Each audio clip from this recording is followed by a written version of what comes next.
බලමුද අද මාත් එක්ක සිම්පල් මේකප් එකක් කරලා නැහැ කරන්න හිතුවේ මට මගේ කස්ටමර් කෙනෙක් දීපු රික්වෙස්ට් එකකට. එයා මගේ ඊයේ මම දාපු වීඩියෝ එක බලලා තිබුණා.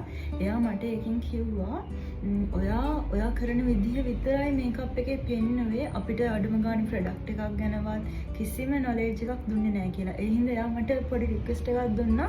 පුළුවන් නම් පොඩි මේකප් එකක් සිම්පල් මේකප් එකක් දාගන්න විදිහ එයාලට පොඩි වීඩියෝ එකක් කරන් එන්න කියලා. මම මුලින්ම මෙහෙම කියන්නම්.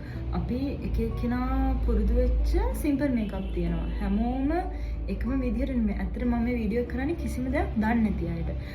ඔයාලා කැමති නම් ෆවුන්ඩේෂන් එකක් හරි BB ක්‍රීම් එකක් හරි යූස් කරන්න. ඔෆිස් යන කෙනෙක් නම් අනිවාර්යෙන් BB ක්‍රීම් එකක් හරි ෆවුන්ඩේෂන් එකක් හරි යූස් කරන්න ඕනේ.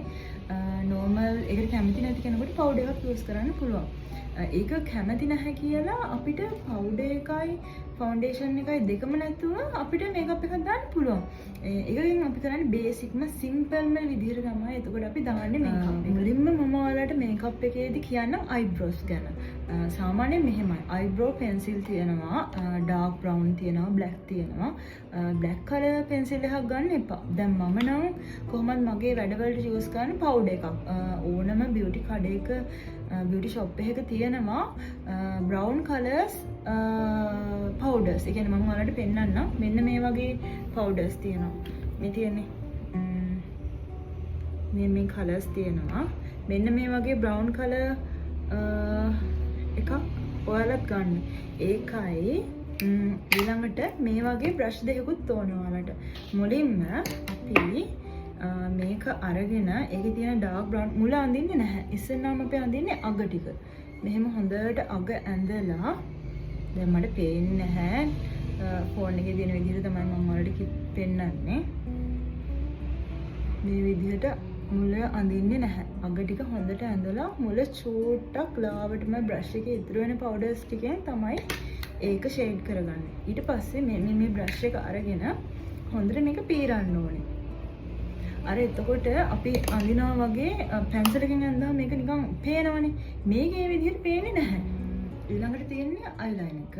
මම අද අයිලයින් එක අඳින විදිහ ගැන නම් කියලා දෙන්නේ නැහැ. මොකද අයිලයින් එක අඳින එක ටිකක් පැට්‍රිස් වෙලා තමයි අඳින්න ඕනේ. එක පාට අයිලයින් එක අඳින්න හැමෝටම බෑ. හැබැයි ඔයාලට පුළුවන් මේ වගේ පෙන්සිල් එකක් අරගෙන ගෙදරදී try කර බලන්න.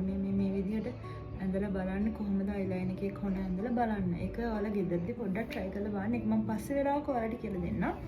ඊළඟට අයිබ්‍රෝස් ඇඳලා පස්සේ ඔයාලා මස්කාරා එකක් ගන්න. සාමාන්‍ය මල් ළඟ තියෙන වොලියුම් මස්කාරා, සිම්පල් මේ මිස් රෝස් එකේ වගේ මස්කාරා එකක් අඳගෙන සිම්පල් විදිහට මස්කාරා එක ඇස් පිහාට වල ගන්න. මොකද ඒකෙන් අර අපේ ඇස් පිහාට දැන් මෙහෙම තිබුණාට ඇත්තටම පේන්නේ නැහැනේ. ඇස් පිහාට හොඳට බ්‍රෂ් කරන්න මස්කාරා එකක් අරගෙන. එතකොට හරි ලස්සනට අපේ ඇස් දෙක පේනවා. ඔයාලා මේක try කරලා බලන්න. ඊළඟට ඔයාලා මගෙන් අහලා තිබ්බා කොහොමද අපි ලිප්ස්ටික් එකක් තෝරගන්නේ කියලා. මෙහෙමයි. ඒක ඔයාලා කැමැත්ත. දැන් මම කැමති ටිකක් light colors වලට. light red, light pink, light purple ඒ වගේ colors වලට. මට හිතෙනවා dark color එකක් ගෑහම නිකන් මගේ මූණ අඳුර වෙනවා වගේ.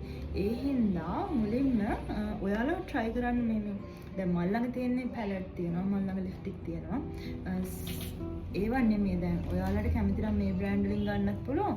ඒ වුණාට ඔයාලට වියානා, MAC ඒ වගේ බ්‍රෑන්ඩ් එකක් සාමාන්‍යයෙන් දැනට ඔයාලට ඩේලි යූස් කරන් ගන්න පුළුවන්. මෙන්න මේ කලර්ස් වල රෙඩ් එක, මෙතන තියෙන ඔරෙන්ජ් එක, පර්පල් එක ඒ වගේ කලර්ස් සාමාන්‍යයෙන් ලස්සනයි. හැබැයි මෙහිමයි. මේ කලර් එක දැන් මම හිතන්නේ මේ රෙඩ් එක අරගෙන මම ලිප් එකේ ගන්නවා.